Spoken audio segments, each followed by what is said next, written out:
இந்த உலகத்தில் எல்லா மனுஷரும் அன்புக்காக தான் ஏங்கி தவித்துக் கொண்டிருக்கிறார்கள்.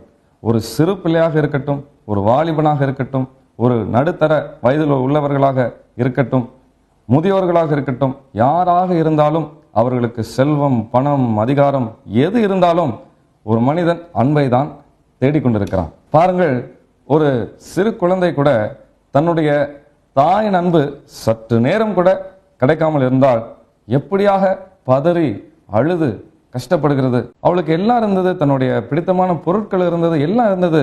இதை எல்லாவற்றிலும் பார்க்கிலும் தன்னுடைய தாயின் அன்பு தான் அவளுக்கு பெரிதாக தெரிந்தது.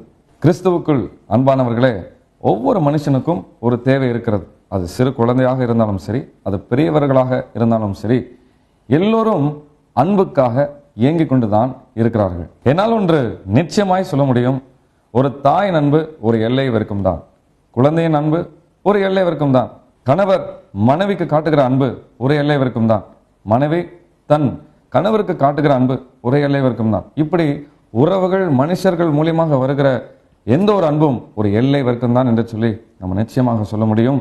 ஆனால் ஆண்டவராகிய இயேசு கிறிஸ்து தாமே நம்மளுக்கு கொடுக்கிற தருகிற அன்பு நிலையாக என்றென்றைக்கும் மாறாத அன்பாக இருக்கிறது.